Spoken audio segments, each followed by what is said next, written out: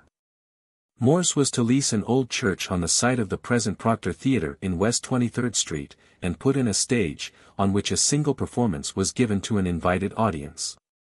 Mr. O'Neill had withdrawn, and the late Henry C.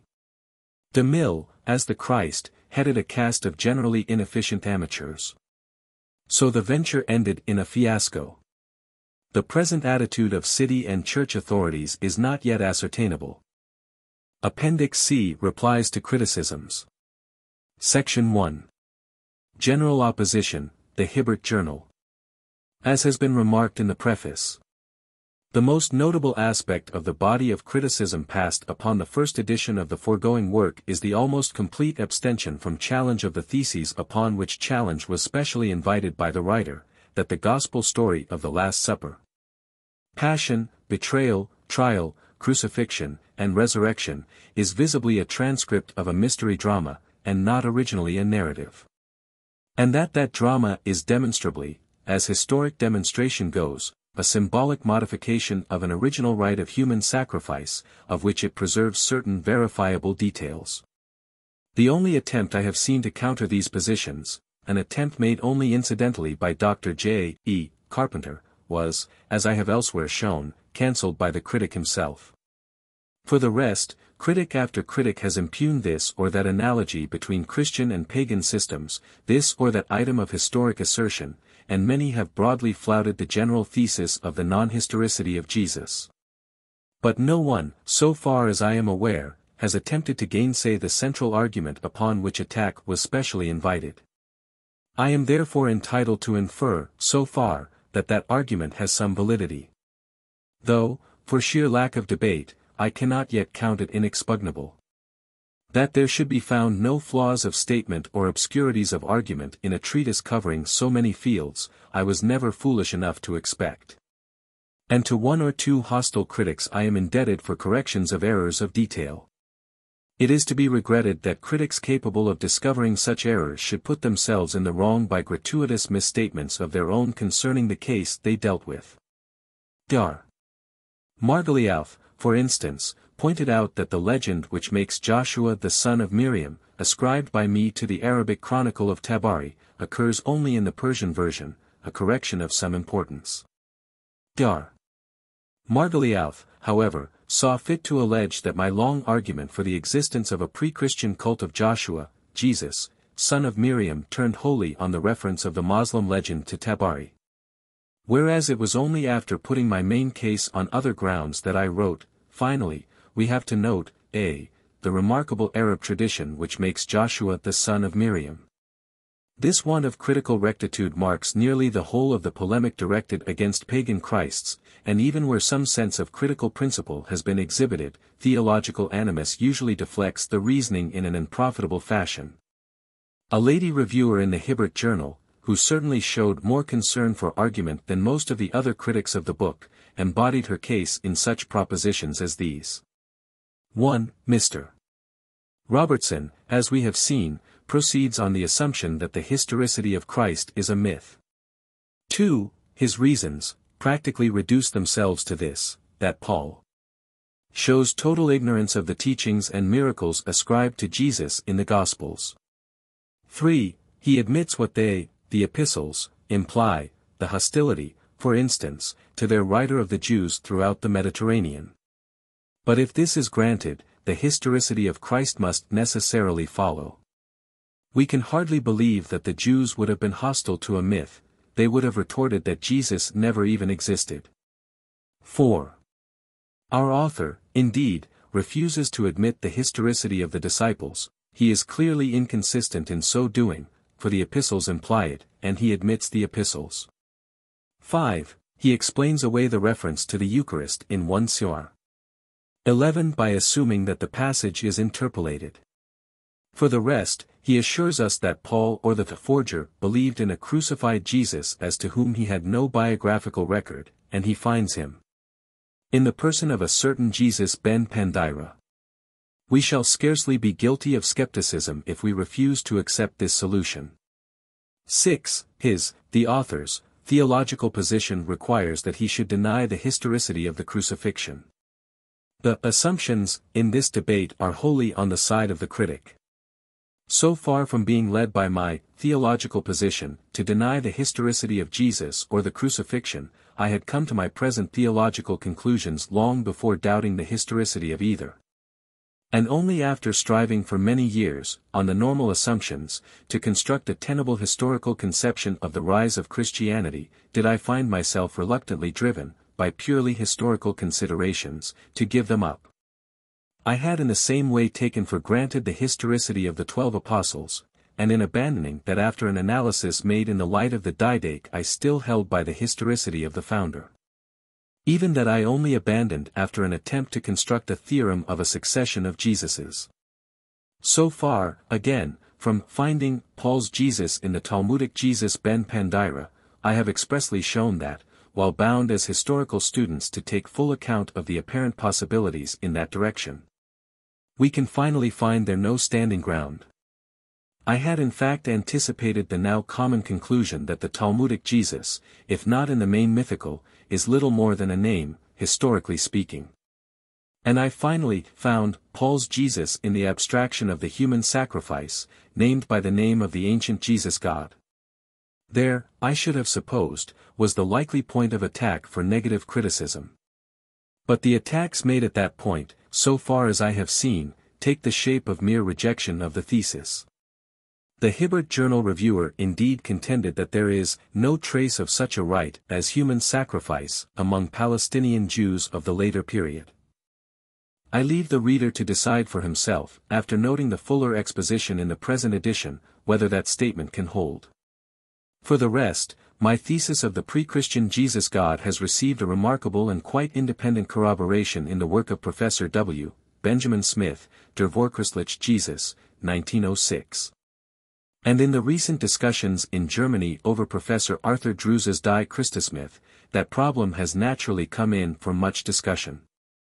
So far, I have seen no rebuttal of my own position. The other positions taken up by the Hibbert Journal reviewer are only too easily turned. My reasons certainly do not practically reduce themselves to the silence of Paul.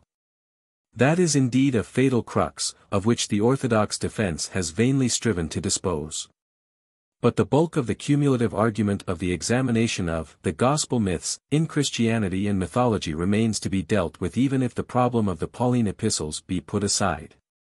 And the further argument in Pagan Christs as to the non-historicity of the whole matter of the mystery drama is independent of the Pauline problem. Even if we accept the 4 epistles as genuine, and pass the passages which I challenged as interpolations, my central theses are in no way invalidated. The acceptance of the tradition by Paul would not establish the historicity of the tradition.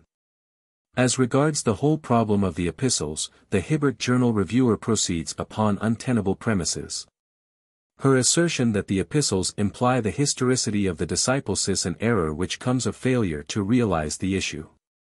The epistles never speak of disciples, they speak of apostles, never alleging or suggesting that those apostles were taught by the Lord. They tell only of a going cultus. And other errors follow. To say that I accept the epistles, and at the same time to admit that I charge upon them capital interpolations, is to break down at the start. The question of the general genuineness of the 4 epistles I have left open, while leaning more and more, though always with some reserves, to Van Manen's conclusions. But my case was and is that, whether the epistles to the Corinthians be genuine or spurious, they betray a general ignorance of the purport of the gospel narratives. As thus, the passage 1 Cor. 15, 3-9, cannot well have been current as it stands before the Gospels, else they would surely have given the 500 story. Though, verse 5 must have been written before the Judas story was added to the Gospels, since it speaks of Jesus as appearing to the whole 12, where the synoptics say, the 11. C. The non-mention of the women also infers ignorance of the Gospel story. D. The specification of all the apostles tells of an interpolation either of that phrase or of the 12. And E. The specification of James is again independent of the Gospel story. Now, some of these items clearly tell in favor of an early and independent narrative, but others as clearly tell of interpolation. And all, taken together, impeach either the Gospel narrative or themselves. The two sets are irreconcilable. If the writer of the epistle knew the facts, and if the Gospels give the facts, how came he to ignore the central episode of Judas? If he drew on a current report concerning the 500, how came the Gospels to ignore that? Assume the bulk of the passage to antedate the Gospels, what is to be inferred as to their composition? On the other hand, of what evidential value is a series of assertions of supernatural appearances, which further diverge markedly from the assertions in the Gospels? Be the epistle genuine or spurious, how can it be held to show knowledge of the Gospel story? When, again, we turn to the passage 1 Cor 11, 23 square, we find the formula, for I delivered unto you that which also I received, developed into, for I received of the Lord that which also I delivered unto you. And here, under profession of supernatural knowledge, we have an express allusion to the betrayal, of which the other passage shows no knowledge, nay, excludes any inference of knowledge. That this passage is an interpolation is no assumption, but an irresistible inference from a. the context and b. the whole purport of that in ch 15. It ruptures the context, and it tells of what the writer of the other chapter knew nothing. So far from being an arbitrary step on my part, the inference of interpolation has been latterly made by a series of German critics who probably had no knowledge of my argument, first penned more than 20 years ago. What then is left of the apostles in the Pauline epistles? A plainly valueless allusion to the 12 and 1 to all the apostles, allusions which form part of a set of incredible assertions, the mention of the brethren of the Lord, 1 Cor. 9, 5, and the further allusions to the apostles in Galatians, where the exordium has plain reference to the claims of the Judaic apostles of the high priest or the patriarch. If this epistle be genuine, it tells only of apostles of the Jesuit cult, naming James and Cephas and John, with a separate mention of Peter, and a description of James as the brother of the Lord. This, with 1 Cor. 9, 5, is of course one of the holdfasts of the Orthodox defense, being in fact the sole quasi-biographical detail as to Jesus in the epistles. But, 1, neither this nor any other epistle tells of the parents of Jesus. And 2, in Acts 12, 2, we have James, the brother of John, killed by Herod before Paul joins the new sect.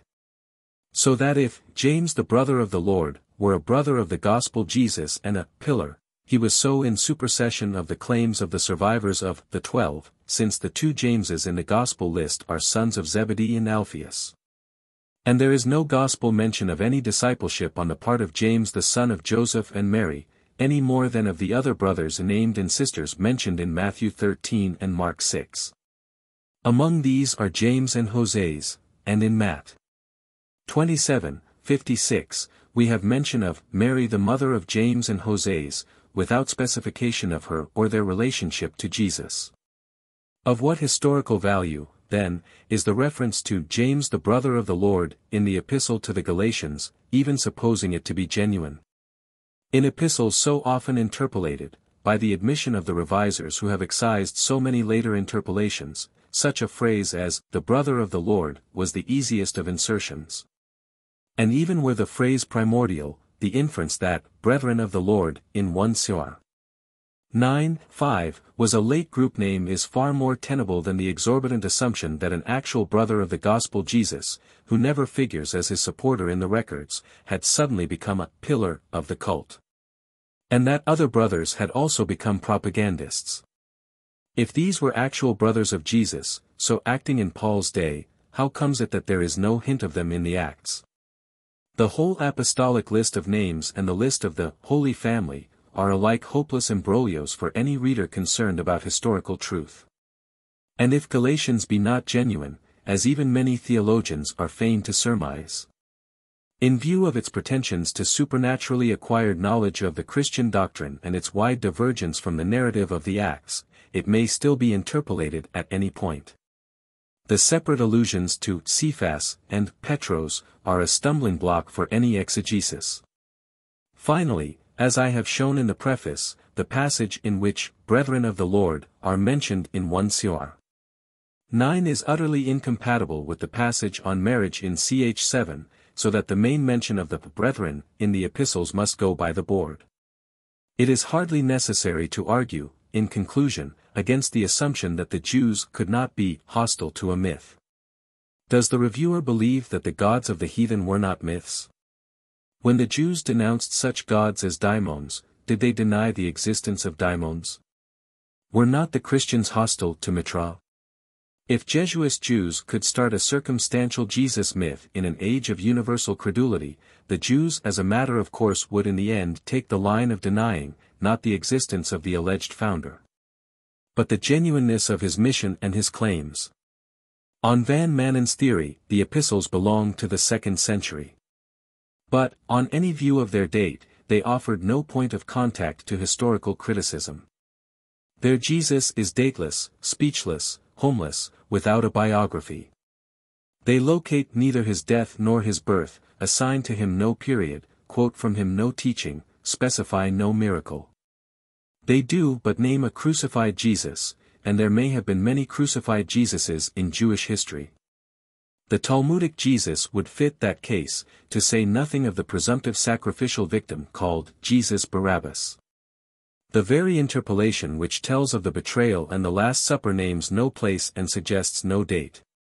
Supposing even the string of assertions concerning the reappearances after the resurrection to have been current in the 1st century, it names neither place nor time, and it cites mainly unnamed Christian witnesses.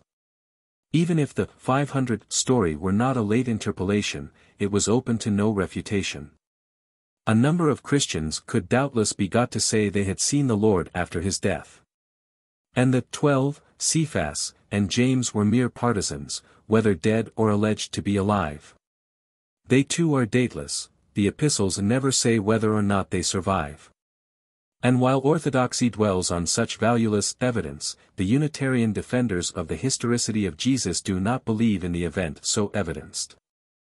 For them, there is nothing in the epistles that admits of either proof or disproof in a debate between Paulinists and Jews. Had the Jews, in terms of the argument of the Hibbert Journal reviewer, said that Paul's Jesus never existed, there could be no debate, for there was no historical proposition for them to contest. A Jesus without date, home, parents, doctrine, or named disciples, a Jesus merely alleged to have been crucified, without mention of place or time, and to have risen again at no specified place or time, was not a subject for historical discussion. And if both Christian and non-Christian scholars, in our own day, in an age of historical criticism, are still in large numbers unable to see that the very absence of historical data from the epistles puts them outside of historical discussion, the Jews of the Pauline period could hardly be capable of so arguing.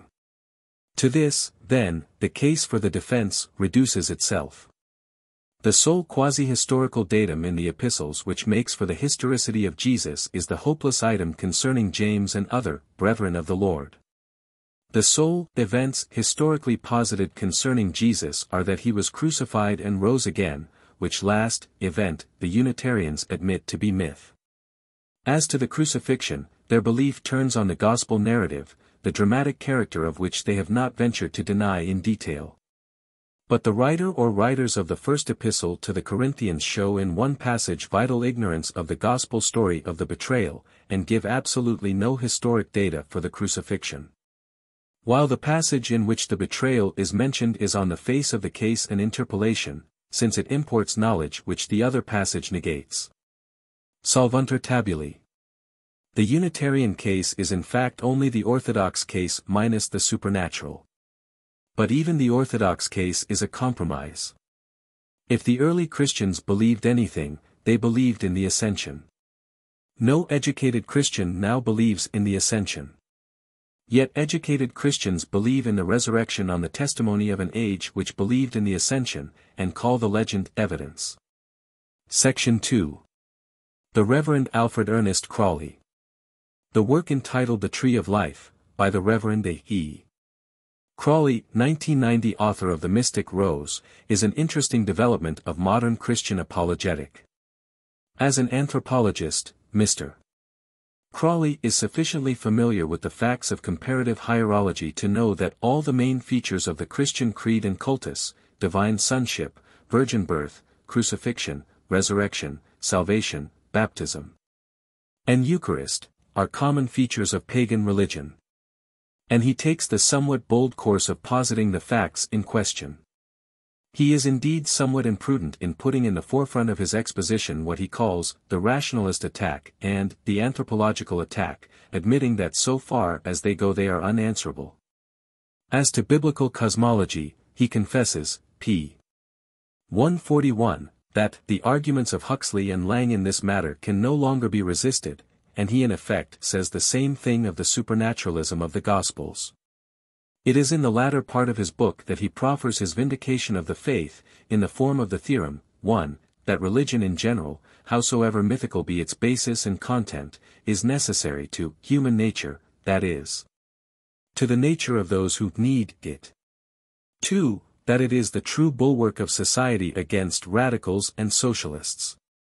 And, 3, that the Church of England is the best church because she keeps to a via media which does more than represent the essence of Christian doctrine, for it also preserves the best elements of primitive religion. 1991 Of this avowed compound of savagery and progress, the essential value is declared to consist neither in truth or reasonableness nor in any inculcation of altruism, but in the feeling of life, which it conveys. Its substitution of egoism for altruism, its consecration of individualism. I give his own words, italics mine. Kidd is profoundly mistaken when he speaks of the intense altruism of the early Christians, and of the flood of altruistic emotion which Puritanism and the Reformation let loose upon the world. Gibbon rightly noted the intense egoism of the Christians. Their altruism was confined to their own family, as it were, and Wakeman rightly speaks of the stern, uncompromising individualism of the Puritans. This increase of vitality is illustrated by the martyrs, both of the early Christian and Reformation times, page 275. Even the cruelties of the Inquisition, the tortures and the burnings, were really another expression of the same access of strength. The lesson of religious cruelty, like the lesson of martyrdom, is that if religion, the permanent expression of vitality, can show such invincible strength of cruelty on the one hand, and of endurance on the other, the fact is due to an increase of vitality. We inherit, to our inestimable gain, the spirit and strength of persecutor and martyr alike. The resource, the endurance, the zeal, and the power of our best men are due to that spirit and the human force which it revealed, page 277. Our Anglican sophist, it will be seen, has determined to take the wind out of the sails of Nietzsche, whose doctrine he gravely pronounces to be a paradox. Before we pass to his specific defense of the Christ myth, it would seem to be necessary to point out to his possible dupes the sociological implications of his thesis, to say nothing of its ethic. For it is to be presumed that he makes converts, like his congeners, Mr. Kidd, Mr. Drummond, and Mr. Balfour. The invincible strength of cruelty, which he so devoutly admires, was after all rather more fully evidenced by the American Native Americans than even by the Puritans who did their best to exterminate them. And, religion for religion, the Choctaw religion would seem on his own principles to be superior even to the Christian. As for the vitality imparted to the Native Americans by their late conversion to Christianity, the concept is one which must entertain the American Bureau of Ethnology. Of course, the Choctaws cannot pretend to have done much in the way of religious persecution, that is indeed a Jewish and Christian specialty. And it must be admitted that when the Boxers have attempted something in that line, the Christians have certainly been able to outdo them in massacre. But then on Mr. Crawley's principles it must surely have been a great increase of vitality, that enabled the Moslems to overrun all the early centers of Christianity, and the Turks later to conquer Christian Greece. Which makes a difficulty for the neo-Christian. As regards the services rendered by Christianity to states, again, the would-be believer would do well to note, 1. The vitalizing effect of the spirit of religious cruelty on Spain, which had so many more persecutors and so many more martyrs than England. 2. The operation of the same saving virtue in imperial Rome, where Christians are wont to point to the abolition of the gladiatorial combats as the beneficent work of their creed, but have not yet succeeded in demonstrating any access of vitality to the empire from the 1st century onwards. It is only fair to admit that the Spaniards contrived to destroy the civilizations of Mexico and Peru. But then the religion of Mexico was marked by an indurated and bloodthirsty cruelty which, on Mr. Crawley's principles, should have meant an adequate amount of vitality. As for our own Anglo-Saxon ancestors, it remains for Mr. Crawley to demonstrate wherein they showed increase of vitality, between their pagan conquest of Britain and their own conquest by their Norman fellow Christians. The nature of the thinking faculty which sustains Mr. Crawley in his social philosophy may be gathered from a few samples. 1. It is one of the most noticeable of the discrepancies in the gospel narratives that Christ consistently refused to give a sign, while his reporters tell us of so many, p. 141, 2. If ever a conviction seemed to be mortised and adamant, it is perhaps the belief that religion is essentially altruistic. But the facts unmistakably point to the exact opposite, page 273. 3.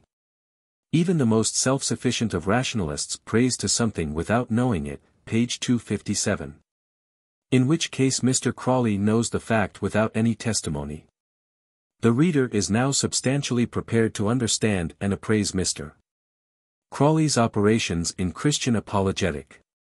He has a certain cynical candor, which is not without its charm. But with his natural gift for paralogism and his happy freedom from intellectual scruple, he yields some flights of ethic and of logic which will not readily be matched in modern controversy. On p. 125 he speaks of a reaction against the scientific attack, to be seen in an altered agnosticism, which is really religious, and is practically the old Christianity with all dogma and ritual omitted, and the supernatural element excluded. On p. 131 we learn that the scientific agnostic is ready to return by some rational path to the main beliefs of Christianity. This tendency was seen in Kant and Haeckel. And the inference is legitimate that, even where the cleavage between religion and science is apparently most marked, yet man cannot do without religion. Then on pp. 290-1 we have the assurance that in the ethical and socialistic societies of today, morality takes the place of religion. The failure of these systems to satisfy human nature is perhaps unexampled for completeness in the history of practical ethics. Positivism, as has been said, is Christianity with the Catholicism left out. What was said, as it happens, was the converse, Catholicism with the Christianity left out, the ethical movement leaves out everything. In Mr. Crawley's psychosis, moral, logical, and intellectual incoherence combined yield a rare range of tergiversation. On page 243 he informs us that religious monism at once removes all false dualism from our metaphysics. On p. 295 He delightedly chimes with Bishop Gore to the effect that, it is common to all the anti-Christian views of sin that at the last resort they make sin natural, a part of nature. It is characteristic of Christ's view of sin, of the scriptural view of it, that it makes it unnatural. One cannot but linger in this connection over the further joint achievement of Bishop Gore and Mr. Crawley in the way of falsifying doctrinal history. It is characteristic, again, says the bishop, of the non-Christian view that it makes the body, the material, the seat of sin. It is essential to the Christian view to find its seat and only source in the will. Now, adds Mr. Crawley, this account applies exactly to the primitive conception. The savage, like the Essene, regards sin as a transgression of nature. Sin breaks taboo. It must be confessed that on the whole the bishop contrives to get furthest from the truth. If there is one doctrine that stands out from the whole Christian and scriptural tradition, it is that sin entered the entire human race by Adam's fall.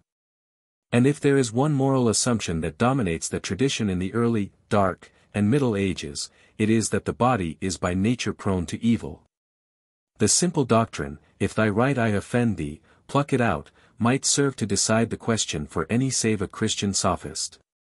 But Mr. Crawley's summary of the savage theory of nature runs the bishop's formula close. The conception, transgression of nature, is simply not possible to a true savage, and was never formulated by one. Taboo is made and unmade by a word or a ceremony. Does the savage call either nature? I have spent some time over the main body of Mr. Crawley's doctrine, thinking it useful to exhibit the moral and mental cast of a writer who lays it down that irreligion means deterioration, and who, knowing the substantial truth of the results of modern anthropology in hierology, professes to vindicate Christianity as revelation. The ordinary believer, he writes, naively but justly, requires that Christianity shall be literally true, and its founder both God and man, page 144. So Mr. Crawley goes about to accommodate the ordinary believer. The critical argument of pagan Christs he introduces to his readers in this summary, page 148. Dionysus and Apollo also have their religions, and precisely the same stories are told about founders as about the gods they served. Therefore Buddha, Zoroaster, Confucius, Lao Tzu, Moses, and Christ must be mythical. Dr. J. E. Carpenter, I admit, could not have done that therefore better. My only wonder is that Mr. Crawley did not add Muhammad and Mrs. Eddy. The extras would have made still better reading, and Mr. Crawley's ethic could easily afford them. But there is no lack of completeness in his further proposition that Dionysus and Apollo are never represented as founders of religions any more than is Jehovah. I leave comment to every adult who has read the Bacchae and the Pentateuch. Wondering why Mr. Crawley did not say any more than Jesus, I proceed to transcribe his assertion, page 149, that thus the evidence for the historicity of founders like Buddha and Zoroaster, Quetzalcoatl, for instance, is as strong as for any historical fact, and this is admitted by the best students of the respective systems. The proposition and the proof of it I hope to help to preserve by this transcription, to which I add no comment. I may be excused for adding this from the same page. Robertson, indeed, while arguing against the historicity of Jesus, stultifies his case by admitting the historicity of another person of the same name, the Jesus ben Pandora of the Talmud.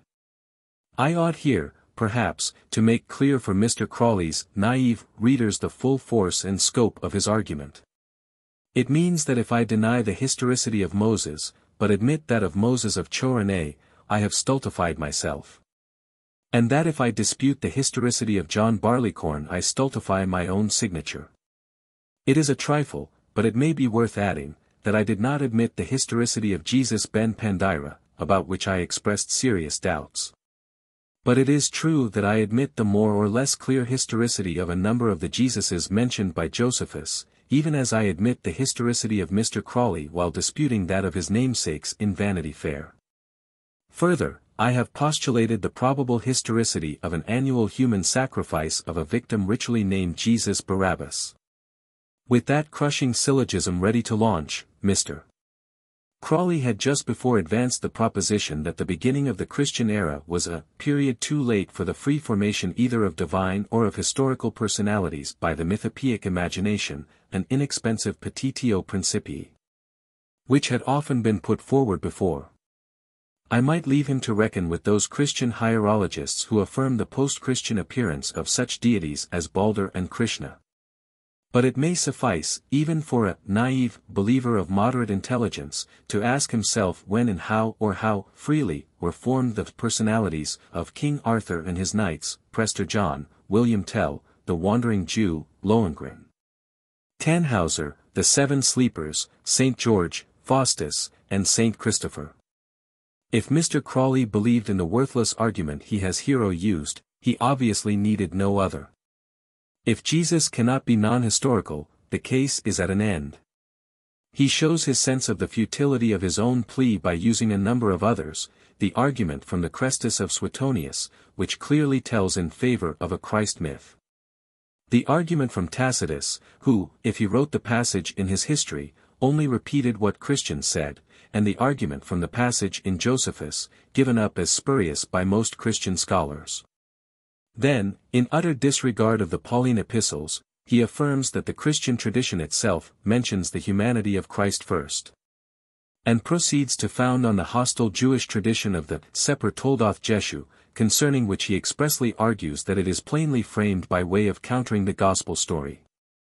Then it has no evidential value whatever, and his case for the historicity of Jesus is at an end. The assertion that the story of the Talmudic Jesus ben Pandira is of supreme value, as tending to prove the historicity of Christ, could come only from the writer who asserts that the gospel Jesus consistently refuses to work wonders while the same gospels tell that he worked many. Mr. Crawley has nothing more to say beyond accusing non-sacramentalist Christians of stultifying the incarnation in which he himself does not believe. Since he insists on the historicity of Jesus and the lateness of the incarnation story. Against the thesis of Pagan Christs that the gospel tragedy is a mystery drama he offers no argument whatever. He is content to say in a footnote that Dupuy's derivation of the legend of St. Peter from the Janus myth is worth noting as a type of the extravagant inferences which are so conspicuous in the work of G. W. Cox and J. M. Robertson. Of the charge of extravagance he does not offer a hint of proof. I do not propose to make a counter-charge of extravagance. The scientific charge against Mr. Crawley, in its most charitable form, would be that of intellectual antinomianism. He has simply no intellectual ethic whatever, and he is evidently satisfied that religion needs none, since he declares that religion in general, and Christianity in particular, deals only with the elemental, pages 209, 265. Which means that if you feel you like to believe religion, and you think that it is socially useful, you do well to profess it in disregard of all argument, page 296. He proceeds to explain in this connection, p. 265, that, in the elemental view of life, every scientific error of the Bible may be regarded as a truth. It is true, for instance, that the sun rises, and not even the most pedantic rationalist will employ a more scientific phrase. Observe the logical morality of the phrase, for instance, which is made to cover every myth and every forgery in the Bible. Mr. Crawley, like most Latter-day Christian priests, scouts the doctrine of the French deists that religion in general has been a matter of priestly imposture. Thoughtfully omitting to tell the naive but just Christian reader that this was the verdict habitually pronounced by the Christian priesthood upon all non-Christian religions during many centuries. The deists, finding as much priestcraft in Christianity as anywhere else, made a fairly reasonable extension of the doctrine. It certainly needs qualification, though Mr. Crawley, with his usual logical incoherence, offers a hopelessly fallacious argument against it. Among the Australian Aruntas, as Messrs. Spencer and Gillen have shown, certain myths propounded to the boys and women are perfectly well known by the adult men to be frauds. This, in Mr. Crawley's opinion, pages 195-6, proves that religious beliefs can never have been set up by fraud. It is really a rather strong argument for the priestcraft theory. For the Aruntas have no priests, and the old argument was that priests were able to carry off impostures which among laymen without priests would have been treated as such by adults. Whatever may be the final verdict of Hierology on that score, no careful student will dispute the actuality of priestcraft among either savages or civilized men. Of its existence among savages the proofs are innumerable. Of its existence among educated Christians the latest proof is Mr. Crawley's book. He helps us to understand the spirit and the procedure of priestcraft in all ages. In the course of one of his professional appeals to pious and other prejudice he writes, "Theistic and Christian prepossessions are often derided by rationalists. But there is sound human nature behind the instinct, as we may properly call it, which leads men to distrust an atheist," page 297. Human nature, from the point of view of Mr. Crawley's tribe, is notoriously a monopoly of those who hold the beliefs which he inculcates, but, in spite of that naive claim, rationalists contrive to possess some. And after they read Mr. Crawley it will probably reinforce their instinct, if we may dare so to call it, that there is something profoundly untrustworthy about a temporizing priest who champions primitive superstition. Section 3. The Reverend Dr. St. Clair Tisdall. Dr. Tisdall illustrates at once the difficulty for orthodox theologians of keeping their tempers when their faith is challenged, and the havoc which passion can work in an argument, not to say in the reasoning faculty itself. His animus disorders his enterprise from the start.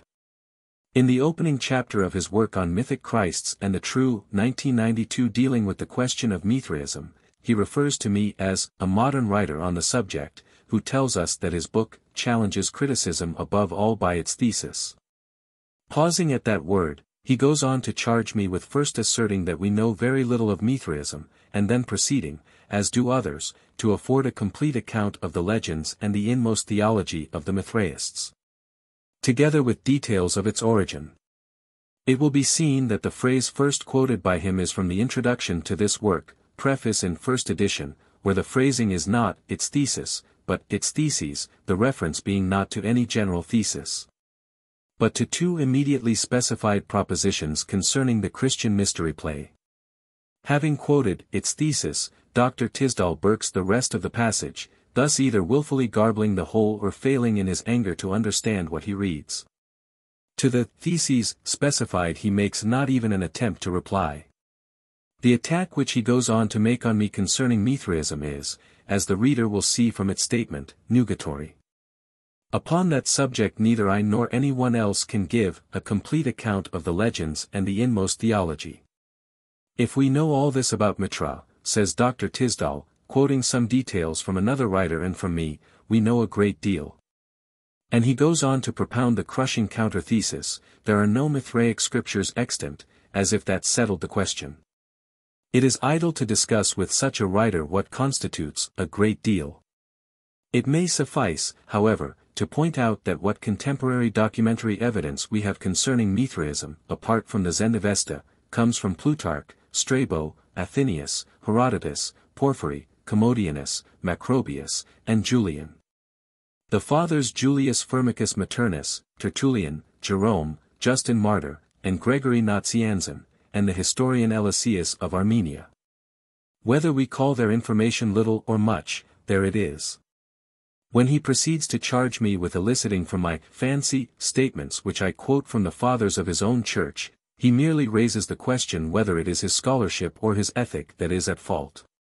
Accusing me further, p. 7, of dishonestly reading Christian doctrines into Mithraism, Dr. Tisdall begins by vilifying that creed as debased. He then sets about proving his charge against me, 1. By citing for me a reference to the Corda Avesta, 26, 107, whereafter he declares in italics, there is no such chapter in existence. But possibly this is merely a printer's error, though an unfortunate one. If Dr. Tisdall knows the texts as he professes to do, he must be perfectly well aware that 26, with the alternative, 10, is Spiegel's chapter number for the Mihir Yasht in the Corda Avesta. To say that, there is no such chapter in existence, is again to raise questions not only of scholarship, but of intellectual ethic. True, I have usually cited the Mihir Yasht by that title, and from Dharmastiter, the error consisted solely in not giving Spiegel's name, with his rendering, as the heavenly understanding allies itself to the heavenly Mithra. All errors of reference, printers or writers, doubtless, are unfortunate, though for candid readers they are usually soluble. But doubly unfortunate is the arrogance of a writer who, making an attack such as the above, thrice prints Fargand for Fargard in his own text, twice prints principle for principle, prints I read for eyeside, prints pyramids as a French word, and cites Jerome's Contra Jovinianum as Contra Jovianum.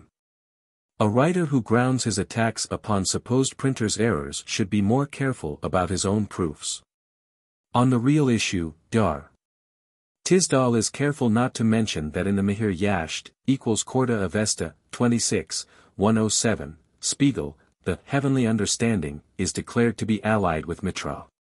He goes on professedly to cite from Geldner's text of the Zendavesta a passage which is not that referred to by me, laboriously and uselessly proving that it does not speak of the word. And then, turning to Vendidad, Fargard 19, 14, 15, 48, 54, stakes his credit on his own declaration that I may have been misled by a translation impossible for a person at all acquainted with the original language. I fancy that most readers will prefer to the smatterings of Dr. Tisdall the expert scholarship of Dharmastiter, who reads, the word incarnate, in Mihir Yasht 32, 137, where Spiegel has simply, the mantra, or even that of Spiegel, who reads, the holy word, where Dr. Tisdall says no scholar could. F. Dar. Tisdall's case on this head substantially amounts to denying that sacred text has any possible community of meaning with the idea of the Logos. He thereby shows his general ignorance of the evolution of the idea in question. Both in Islam and in Brahmanism the sacred book is theologically abstracted to an eternal and untreated existence. And the psychic process is fundamentally the same as in the Hindu hypostatizing of speech, which is the type of the grace-ized doctrine. Speech is the Rig Veda, and the word is Brahma. Offering such proofs as that above noticed for his charge of dishonesty against me, Dr. Tisdall, too, represents me, page 12, as giving the Mithraic case in proof of my allegation that the Christian doctrine of the Logos comes from a pagan source. To realize the dishonesty of that assertion, the reader need but peruse sections 2, 3 of ch2 of part 2 of the foregoing volume, where the Logos idea is traced to a probable Babylonian source. I have expressly represented the idea of the Logos as laid in Mithraism. When, further, my reverend critic in this connection zealously contends that even to prove that Mithra was associated with the word would not be to identify him with it, he raises the question whether he is aware of the history of his own creed. If he knew that in early Christian literature, it is common to find the titles of the Holy Ghost assigned to the Logos, and if he could realize the fact that in ordinary Christian conception the Logos performs the function of the Holy Spirit, even he would hardly have flouted the suggestion that association of that kind can easily lead to assimilation in a fluid system. For the rest, he makes no attempt to deny that Sraosha, who was latterly bracketed with Mithra, was the Word. And he does not even mention my reasons for inferring that in one worship Mithra was practically identified with Vohumano, Sraosha, the latter being worshipped, like Mithra, along with Anitis. The gist of Dr. Tisdall's claim appears to be that no Eastern creed save the Christian had either a Logos or a mediator or a Virgin Mother, and that Mithraism could have had no moral value. On all three heads he writes as the merest Christian partisan. He is aware, page 18, that in Armenia the Christians profess to quote from Persians the statement that the god Mithra was born of a woman, and still he professes to see no trace of the idea of a virgin birth. Yet in his own creed the God-man is declared to be born of a woman, and he does not for a moment pretend that the Persians declared Mithra to be the son of a mortal father. Confusing another text, he makes it assert that Mithra was incestuously born of a mortal mother, when the assertion really was, see above, page 322, note, that the god was born of the incest of Ahura Mazda with his mother. Any candid scholar would admit that on the face of such references Mithra was reputed supernaturally born of God and a mortal mother. When Dr. Tisdall argues further that the conception of the Petra Genitrix, the rock from which Mithra was born, excludes the idea of any mother, he merely sets us asking whether he is unaware that in ancient mythology the earth, constantly personified, is the mother par excellence. On the general mythological topic of virgin birth, Dr. Tisdall writes in the childish strain of Canon MacCulloch. Where a supernaturally impregnated mother is not expressly called a virgin, he protests, there is no analogy to the Christian story.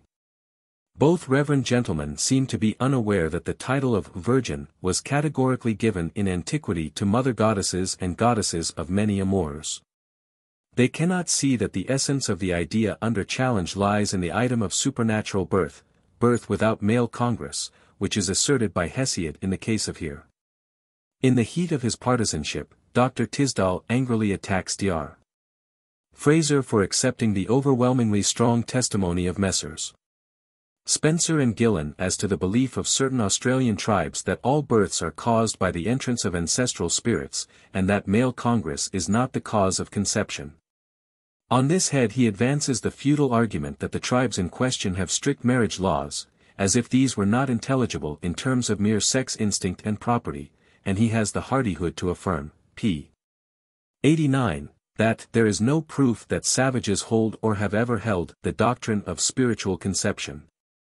After this, it matters little that, without an attempt at proof, he declares me, p. 87, to have confounded F. Saoshyant with Sraosha in the Zoroastrian lore, and further flatly denies that in that lore Saoshyant is virgin-born. Knowing nothing of the life of Australian Aborigines, he insolently negates the whole profound research of Messrs. Spencer and Gillen. And on the strength of his private definition he overrules the verdict of Thiele, Cumont, Haug, and Darmesteter concerning Saoshyant. When, however, a Sayce, turned champion of orthodoxy, argues that the human race has not evolved from savagery at all, that ineptitude is for Dr. Tisdall a sufficient ground for refusing to admit that men were originally savages. And the youthful folly of Renan's deliverance on the same subject, a deliverance never repeated, in a book never completed, serves equally, with him, to outweigh the whole mass of modern biological science. It does not occur to Dr. Tisdall to ask whether even in 1854 Renan believed in the virgin birth. The reader will be able to realize Dr. Tisdall's philosophic standpoint and logical faculty from his concluding deliverance, p. 91, that, if we suppose that popular fancy, quite independently and with no apparent reason, evolved the idea of supernatural, nay, even, of virgin birth, then we must conclude one of two things, either, 1, that it is an unmeaning delusion, or, 2, that it was developed under divine guidance. Deciding as a matter of course on the latter verdict, Dr. Tisdall proceeds to explain that through all religion, one unceasing, purpose runs a divine plan for the education of the human race. On his own view, then, Mithraism was divinely superintended. And the fatigued reader is moved to ask why the reverend critic took all his previous pains to prove that the Mithraists cannot have had a notion of virgin birth, or of a logos, and must have been a licentious crew. Given a divine plan through all, are we not invited to credit deity with all the religious misconduct of all paganism? Putting Dr. Tisdall's philosophic puerilities aside, I have to point out, further, the bad faith of a citation by him, p. 21, from me, Pagan Christs, first edition page 345, this edition page 326, as to the inscription on a picture in a Mithraic catacomb of phrases of the eat and drink for tomorrow we die order. Dr. Tisdall is careful not to mention, my remark that, if original, such phrases might stand for an antinomian tendency such as Paul imputed to his Corinthian converts. Or, b. my further suggestion that they may very well have been inscribed by Christian hands after the fall of Mithraism. Or, c. my further comment that there is no evidence whatever that Mithraism ever developed such disorders as compelled the suppression of the Christian agape. Needless to add, he does not tell that some declare the picture to represent the Christian banquet of seven. With his professed faith in the divine plan running through all religion, he is determined at any cost to prove that the deity led Mithraists by wholly evil paths. Where Hausroth ascribes to their cult a purity which won many hearts from sin-stained Olympus and attracted some of the best emperors, Dr. Tisdall affirms that it won generally the worst of them, p.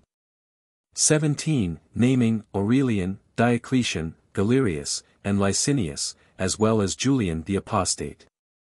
Hausroth names Antoninus Pius, Constantius Chlorus, and Julian, without thinking it necessary to add the Apostate. Such are the differences of method and result as between the sectarian and the historian.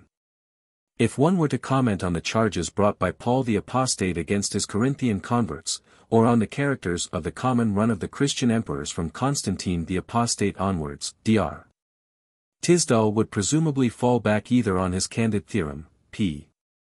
70, note, that Christian precept is not responsible for Christian practice, a principle reserved by him for Christian use, or his equally flexible doctrine that all religious history is under divine supervision. At that point we may leave the moral question save in so far as we are forced still to question the moral spirit of the Christian champion. He does not scruple to repel the assertion that Mithra was a mediator by declaring that it is founded solely on Plutarch's statement that Mithra was called mu epsilon sigma tau eta sigma because he stood midway between the good principle, sic, ormuzd, and the evil principle, ! Ahriman. The assertion that he was a mediator between man and God is accordingly declared not to be scholarly or even honest. The suggestion here is that mu epsilon sigma tau eta sigma does not really mean mediator, whereas that is the normal and standing force of the term. The honest critic would have us believe that the regular Greek word for intercessor could have no such connotation for Mithraists when applied to Mithra, because Plutarch said he got the name from being midway between Ormuzd and Ahriman. And that whereas Christians by his own account felt the need of a mediator, Zoroastrians and Mithraists would not. He does not scruple to write, if his worshippers really held him, Mithra, to be a middleman between Ormuzd and Ahriman, we can the better understand Mithra's undoubted association with Cybele, Baal, and such immoral deities. Thus can Hierology be written by a Christian priest. If a heretic should ask whether Christ is not practically a midway power between God and devil, saving his worshippers from both, he would be a good deal nearer the truth. But we can imagine the epithets with which Dr. Tisdall would greet him. The reader will not be surprised to learn that, perverting to his purpose a passage of Dharmastiter, he represents ancient society, albeit under the divine plan, in the last years BC. To have attained merely to the unbridling of the human brute, adding that, so it is in France now. It is on a basis of such sociology and psychology as this that Dr. Tisdall reaches the conclusion that the belief of pagans in supernatural births proves the reality of the gospel story. The false coin, he sums up, in the manner and on the plane of Justin Martyr, presupposes the genuine. The very existence of so many varied forms of legends of births of this kind shows that such a thing is not unthinkable. So that the currency of a multitude of narratives declared to be false, but divinely inspired, proves the inherent credibility of one other narrative of the same order. Such is the logic of official Christian theology in England in 1909. I have not taken the trouble to answer all of Dr. Tisdall's minor criticisms. It may suffice to cite one more, as a sample of their validity. On page 24 he writes, italics mine, though Mr. Robertson says, Mithraism was, in point of range, the most nearly universal religion of the Western world, in the early centuries of the Christian era, yet this statement requires modification. Cumont informs us that, at first at least, the influence of this small band of sectaries on the great mass of the Roman population was virtually as infinitesimal as is today the influence of Buddhist societies in modern Europe. That is to say, my statement must be modified because it does not apply to the period before that to which I specifically applied it. I spoke of Mithraism in the early centuries of the Christian era. Professor Cumont's phrase refers expressly to the time of the beginnings, towards the end of the Republic. Dr. Tisdall has penned sheer nullity. An excuse is perhaps needed for dealing at any length with a writer capable of such dialectic. Mine is, that it is necessary at least to let laymen know the nature of the minds which now seek to impose faith upon them. Section 4. The Reverend Father Martindale. In the Roman Catholic periodical The Month, for December, 1908, there appeared an article by the Reverend Father Martindale under the title, The Religion of Mithra, 3rd article, 6. A Modern Apostle. It was devoted to an attack on Part 3 of Pagan Christs, and as the title appears to convey the belief that I am a Mithraist, it might seem negligible in a serious discussion. The Reverend author, however, has made so many charges of bad faith, with so much revelation of bad faith on his own part, that I have thought it advisable to deal with them in detail, putting succinctly his misrepresentations, errors, and aspersions, and my rebuttals. 1. In his first paragraph, the Rev. Critic ascribes to me the thesis that the dwindling intelligence of the earlier Christian generations misinterpreted a kind of mystery play, such as were those of the death and restoring to life of Attis and Adonis and Osiris, as the representation of actual events. And, by a coarse realism, transformed the libretto of this play into the Gospels. Having posited this falsification, he goes on, we have no intention of touching even lightly on Mr. Robertson's general theory. Comment.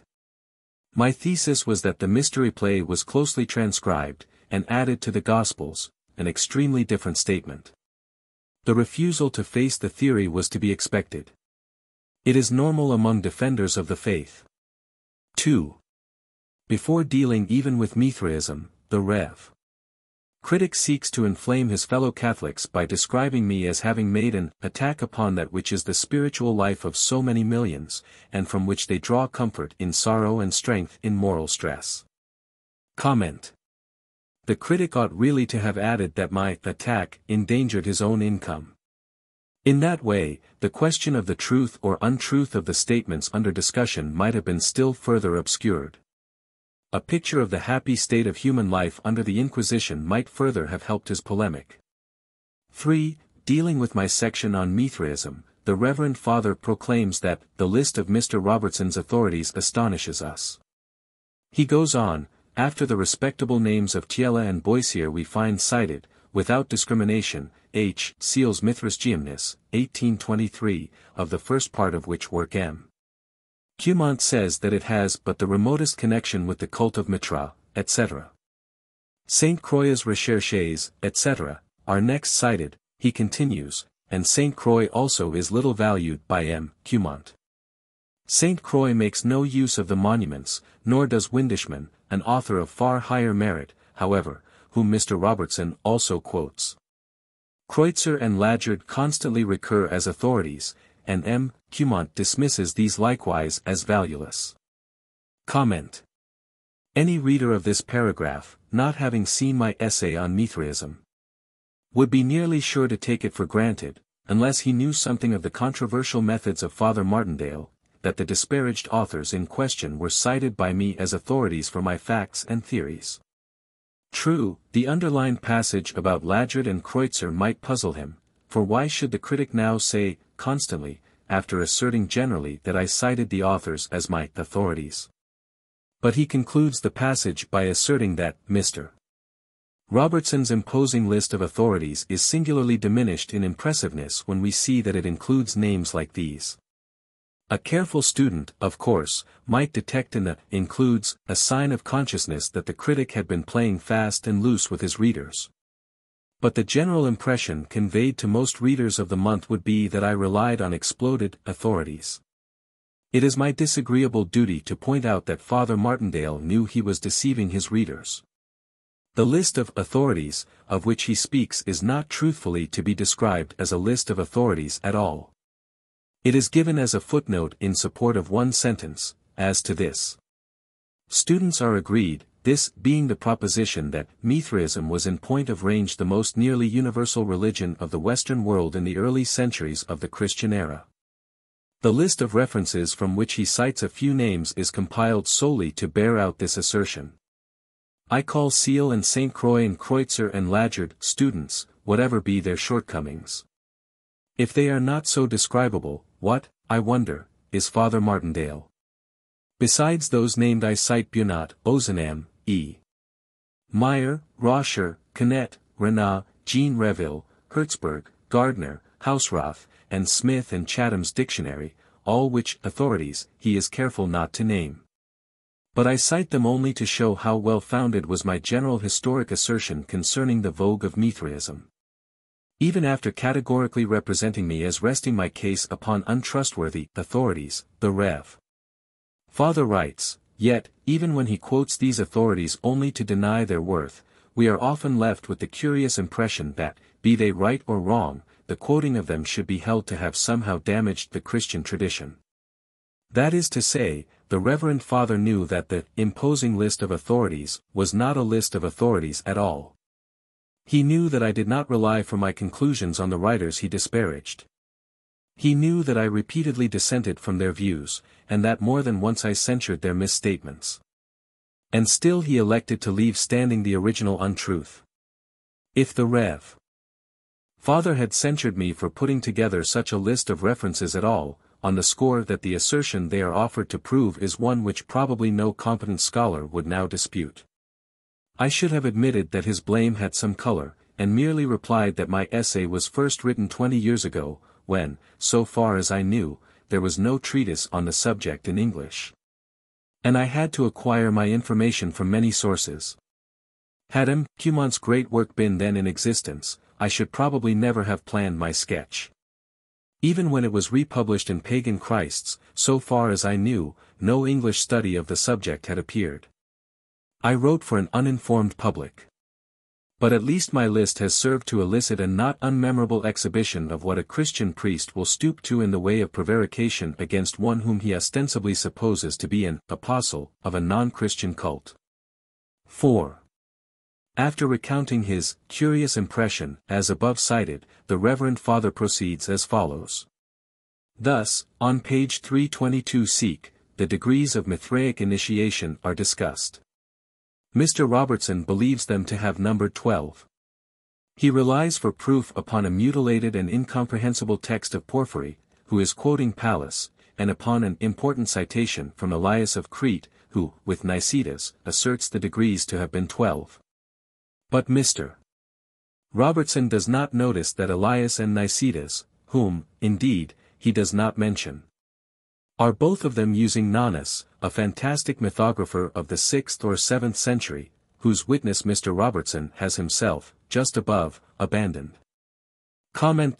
The Reverend Father makes more mistakes than the thing admits of. He puts Nonnus in the 6th or 7th century, when he would have been impossible. The universal voice of history assigns him to the 5th. With his customary good sense, further, the Reverend Father censures me for not noting the inutility of an authority whom, as he admits, I did not even name. Then he represents me as citing Porphyry for a list of 12 degrees of initiation, when I do not cite him for 12 of anything. But these are trifles compared with the dimensions of the mare's nest, which is the chief content of the paragraph under notice. The sentences which the Reverend Father attacks in my essay have nothing to do with the Mithraic degrees. They refer to the trials of initiation, a totally different thing. A glance at the context might have saved him had he been concerned for anything better than aspersing a heretic. I refer twice over to the austerities, the elaborate and painful process, which a Mithraic initiate had to undergo. I need not therefore take the trouble to inquire whether his assertions as to Elias of Crete and Nicetas are any more accurate than his dating of Nonnus. The residual fact is that he has made a ridiculous mistake.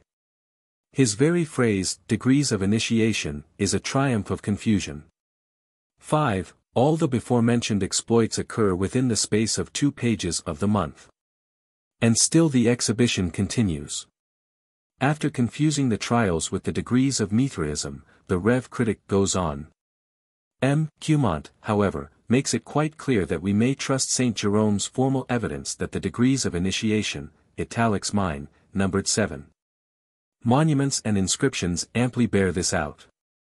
Assuming, however, that they were 12, Mr. Robertson thus proceeds, out of the various notices, i.e. the contradictory data of Jerome, Porphyry, and irresponsible medieval writers, partly by hypothesis, M. Lagert has constructed a not quite trustworthy scheme, representing 12 Mithraic degrees. Comment. That is to say, I assumed the degrees were 12, though I represent as not quite trustworthy the only list which gives that number. I do not know whether the Rev. Father can yet realize that I never did assume that the degrees were 12, though I thought the trials were probably of that number. The fact remains that Jerome's list of 7 lay before him in my essay, and that he suppresses the fact of my having given it. Suppressing also the fact that in a footnote I have remarked as to one of Ladgard's degrees being particularly ill made out. Having thus, by suppression and confusion, reduced the matter to chaos, the Reverend Father proceeds to assert that I make out the hypothetical and untrustworthy Mithraic scheme somehow responsible for Christian emblems. This is a sample of what his state of mind can produce in the way of blundering. My footnote, to which he furiously refers, speaks of a curious correspondence between Ladgard's 4 grades, which, in his usual way, the critic confuses with his 12 degrees, and the emblems of the 4 evangelists, adding, these, however, were introduced into Judaism from Assyrian sources at the exile. These words, expressly inserted to guard against the notion that the emblems in question were taken from Mithraism, the Reverend Father represents as setting up one of his impressions to the exact contrary. Those curious impressions I am content to leave to the psychologists as data. But I will take the opportunity to explain to other readers that the purport of the note in question is to suggest a widespread use, dating back very far in religious history, of either the 4 gospel emblems or 4 emblems of a similar character. Apparently the Reverend Father is exasperated by the suggestion that those emblems were not originated as such by Christians, though he does not overtly dispute my assertion that they existed in Judaism. The point as to Ladgard's grades is that they resolve his list of degrees into 4, terrestrial, aerial, igneous, or, rather, solar, and divine. While the Judeo-Christian gospel emblems of ox, eagle, lion, and man, and similar uses of emblems among Assyrians and Arabs, seem to imply a similar symbolical division. It is a matter of small importance. And, if I could have foreseen such readers and critics as Father Martindale, I might have made the note more elaborate. Such provision, however, was beyond me.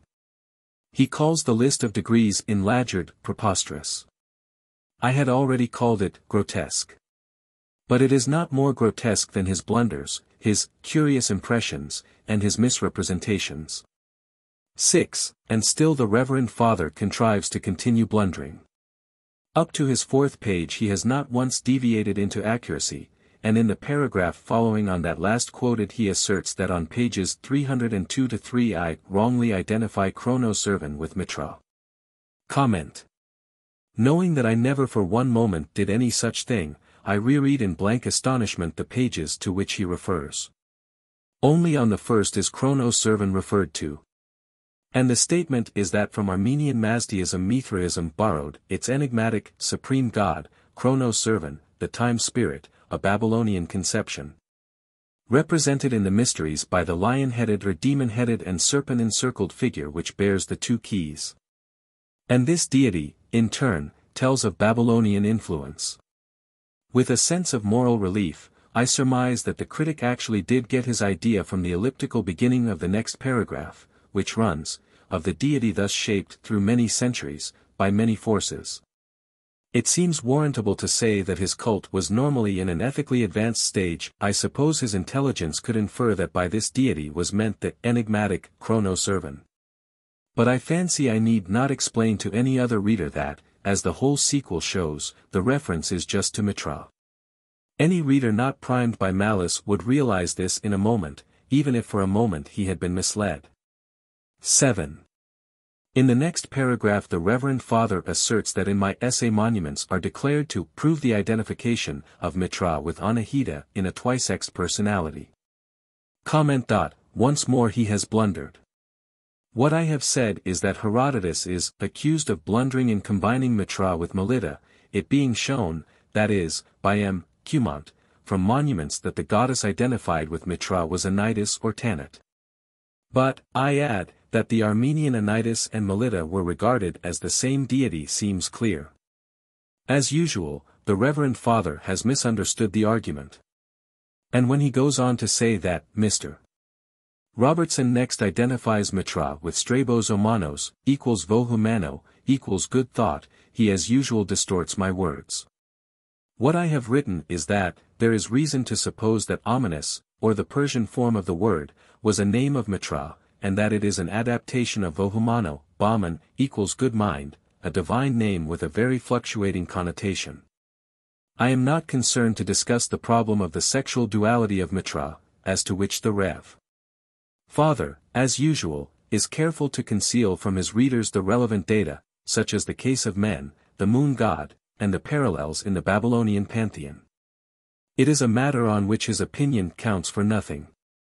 And he seems never to have reflected upon the phenomena upon which the issue turns. 8. After significantly aspersing the Christian father Julius Firmicus Maternus because even the anti-pagan testimony of that writer does not suit him, Father Martindale continues.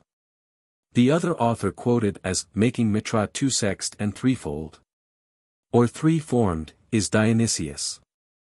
The Pseudo-Areopagite really says, this incident, i.e. the miraculous tripling of a certain day, is especially inserted into the Persian sacerdotal traditions, and the Magi still commemorate that triple Mithra equals the tripled length of daylight. There is here no mention of sex nor of form. Comment. There is here a preliminary falsification, followed by a memorable revelation of credulity. By writing in quotation marks Dionysius, and proceeding to cite the Pseudo-Areopagite on his own account, the Rev. Father deliberately suggests to his readers that I cited Dionysius without any characterization.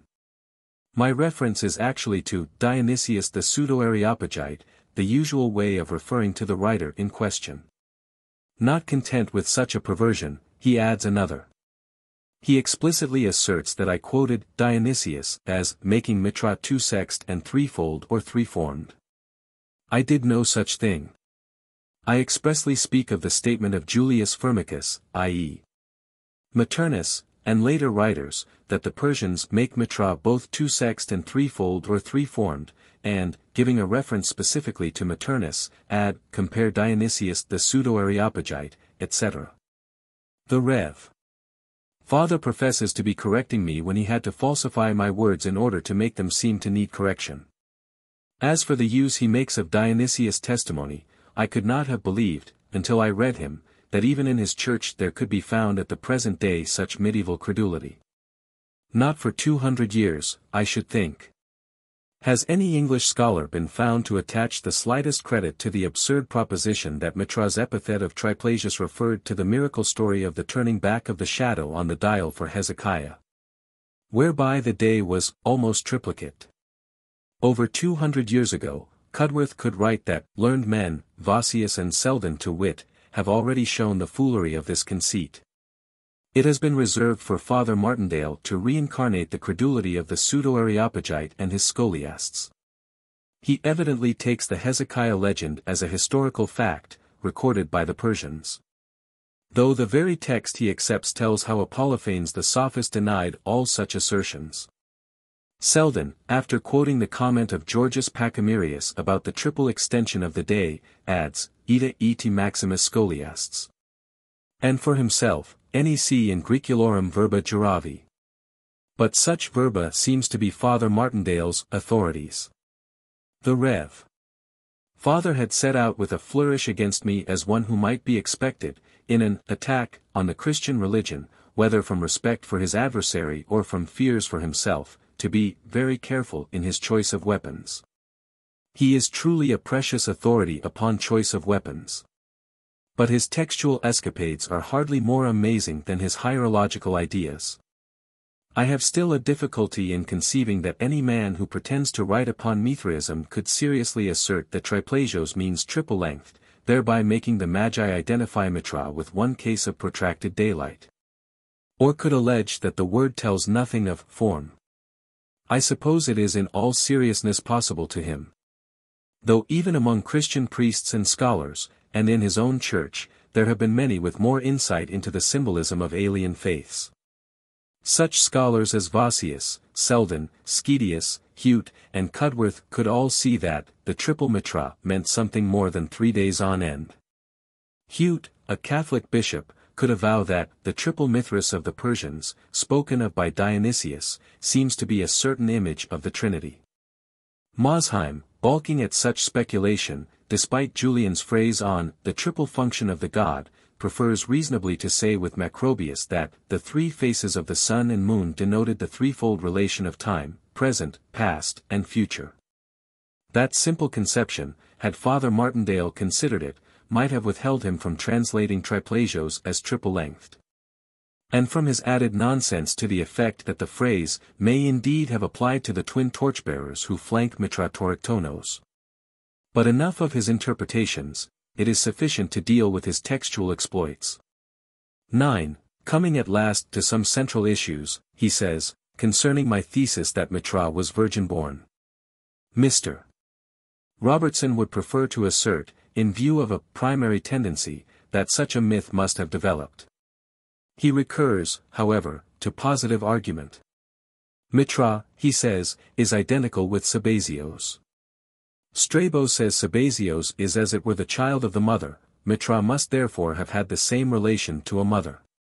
But Anahita, as goddess of fertilizing waters, would necessarily figure in her cultus as a mother, and as Mithra, who was paired with her, never appears, save in worshipful metaphor, as a father, he would perforce rank as her son.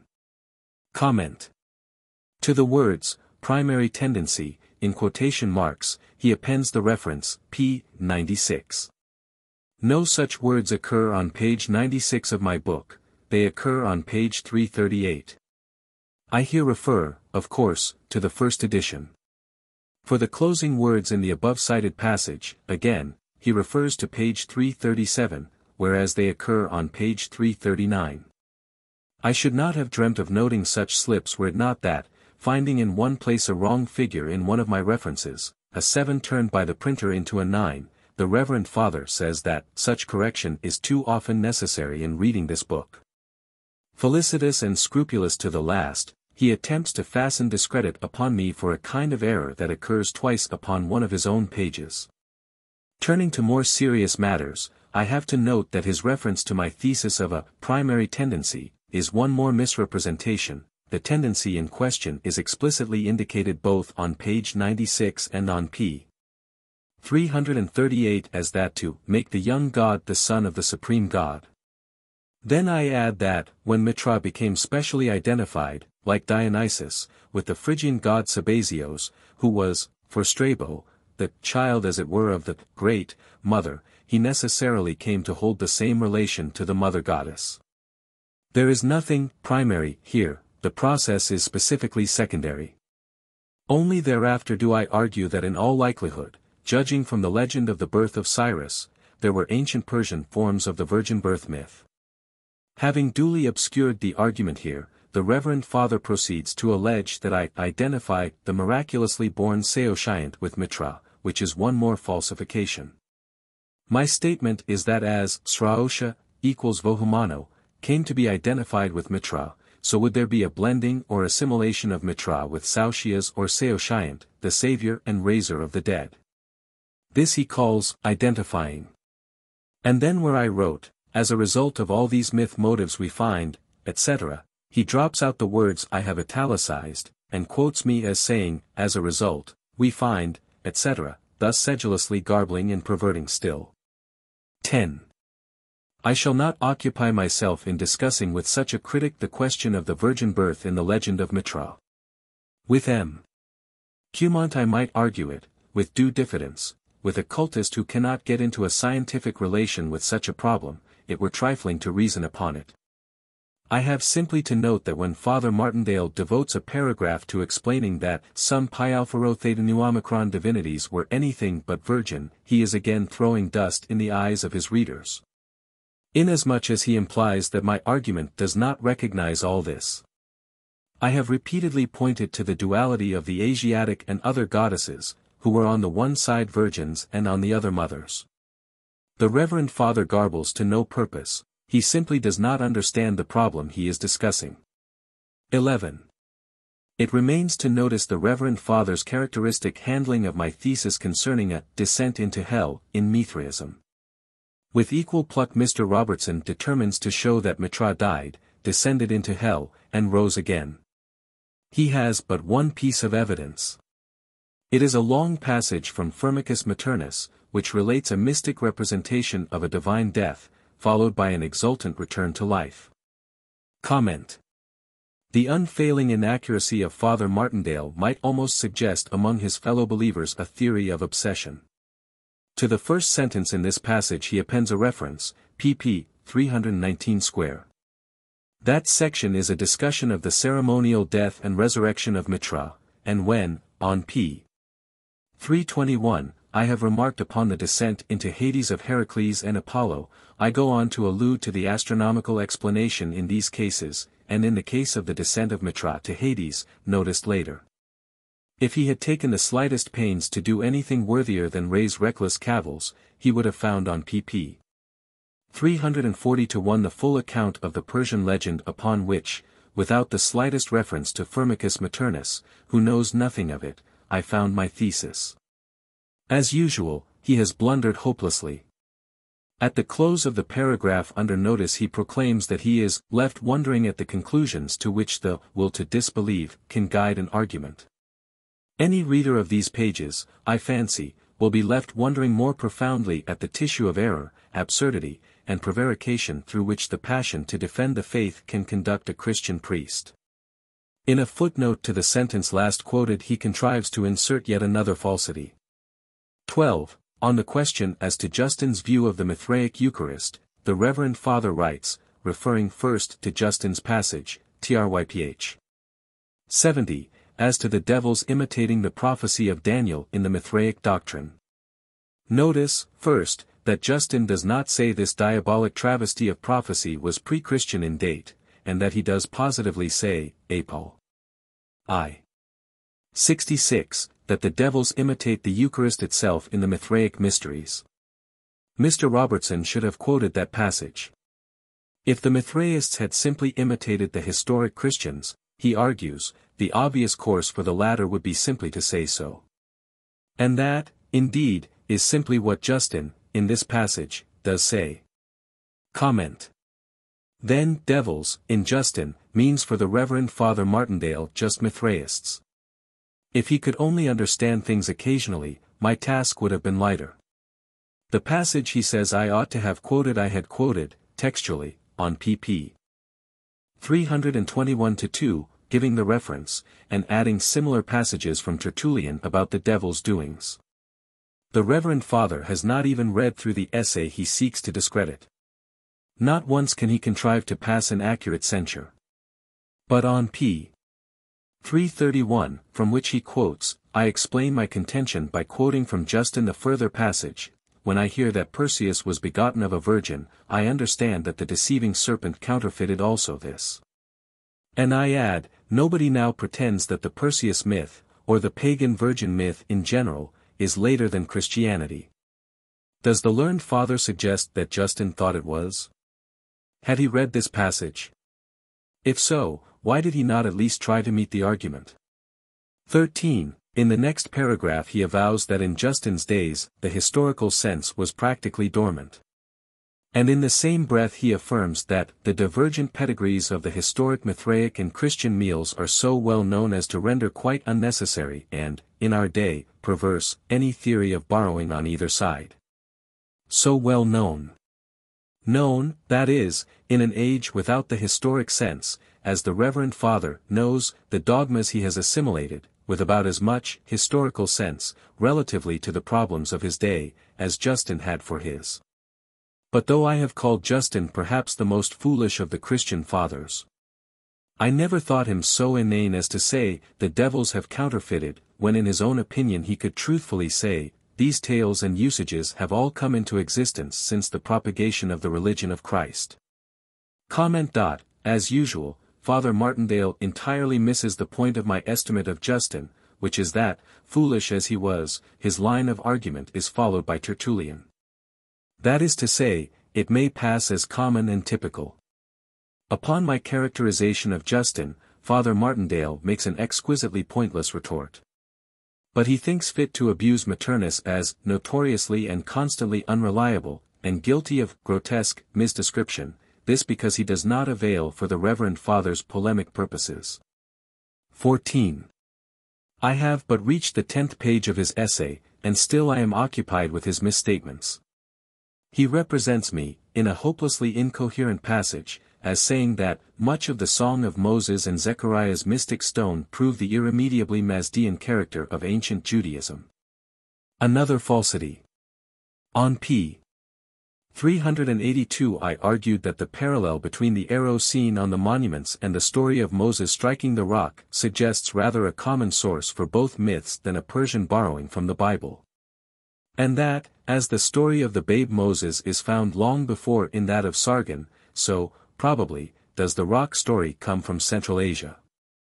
That is the implication on p. 333, when I speak of the presence of such a god symbol in Hebrew religion long before our era. Apparently, the Reverend Father puts the Song of Moses and the Book of Zechariah in one category, as belonging alike to ancient Judaism. I can believe it of him, but I ascribe a Mazdean element only to the latter, not to the former. 15. The Reverend Father next ascribes to me the thesis of the identity, his favorite word, of St. Peter with Mithra, and also with Janus, when I had spoken of assimilation with. Comment. I suppose he knows nothing of the general phenomena of assimilation of deities in old cults, the addition of solar characteristics to gods of vegetation, and of the modes of worship of the latter in sun cults, and so on. I will merely indicate to any of his readers who may see this reply that they must not suppose they gather from him any idea of my case. 16.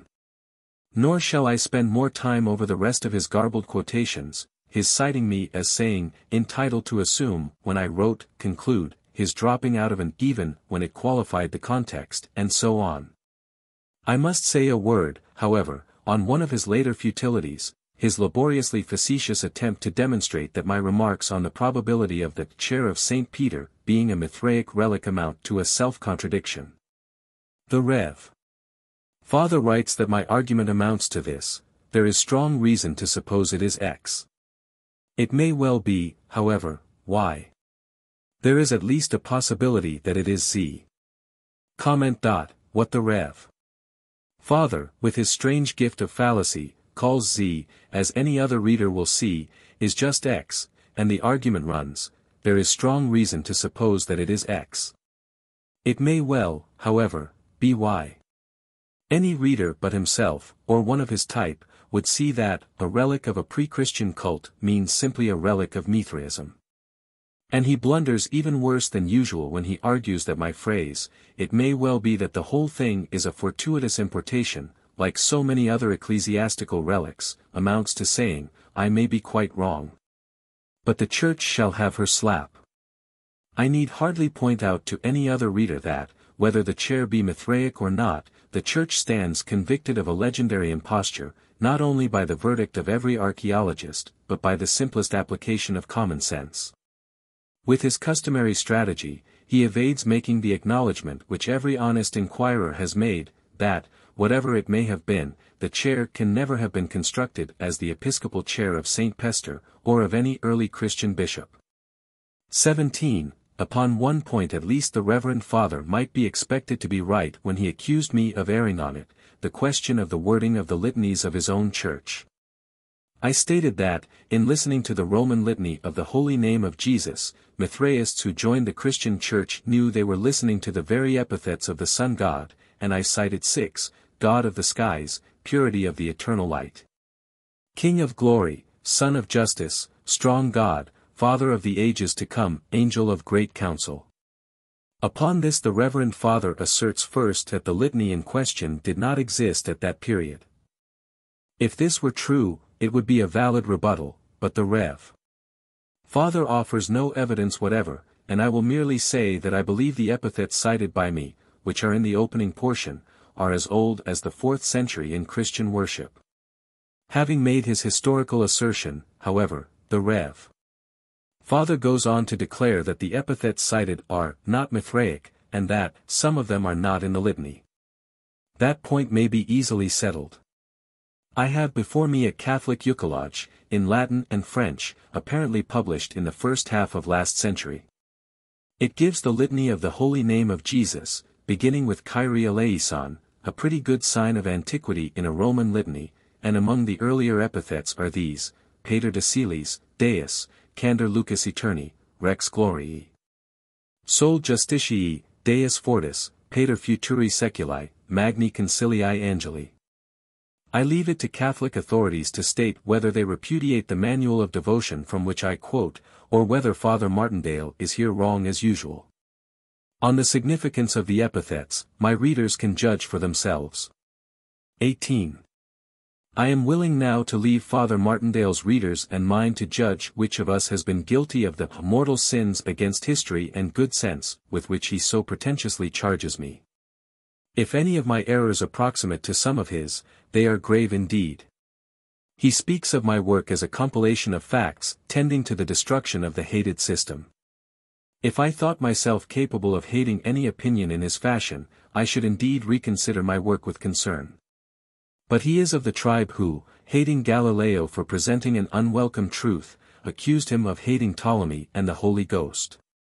Inspired always by either hate or hysteria, they can imagine no other kind of motive for scientific work.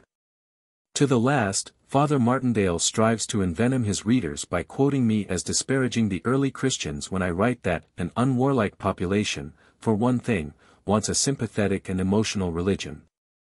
And here, though Mithraism had many attractions, Christianity had more, having sedulously copied every one of its rivals and developed special features of its own.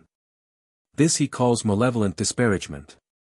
He simply cannot understand the mental processes of anyone who studies the history of his faith in a scientific spirit. His one thought is to cast aspersions at whatever conflicts with his fanaticism. A dozen ecclesiastical historians have avowed the wholesale adoption of pagan rites, symbols, and conceptions by the early Christian Church. He makes it his task to try to discredit, by bluster and misrepresentation, any rationalist who draws scientific inferences from the fact. 19. In that spirit he pens this passage. For the Dark Ages, says Mr. Robertson, pityingly, the symbol of the cross was much more plausibly appealing than that of the god slaying the zodiacal bull. Alas, poor Dark Ages! No more the mystically figured Persian, beautiful as Apollo, triumphant as Ares, but the gibbeted Jew, in whose legend figured tax-gatherers and lepers, epileptics, and men blind from birth, domestic traitors and cowardly disciples, that was all they could appreciate. Then he quotes Isaiah about the despised and rejected of men, a passage which, with his ripe, historic sense, he evidently believes to have been written in anticipation of the coming of the Jesus of the Gospels, and adds, with those despisers stand the critics of the Dark Ages. We with Saint Bernard, who said, tanto mihi carrier, quanto pro me vilier. We are content to share the pessimism and barbarism of that great poet and crusader. Comment. Thus, on his last page and his first, the Rev. Father falsifies the book he professes to criticize. He does, I suppose, seriously regard me as taking moral satisfaction in the symbol of a god knifing a bull. But whatever hallucinations he may harbor, he knew, unless he was beside himself, that he had grossly garbled, by an elision, the passage he professed to quote, wholly altering its application so as to suggest that I was expressing my own predilections when I sketched those of many pagans of the average pagan type. He knew also that I had expressly spoken of the Mithraists in question as ultimately going over in large numbers to Christianity. It would never do to let the readers of the month get a glimpse of a scientific view of the process of transition. 20.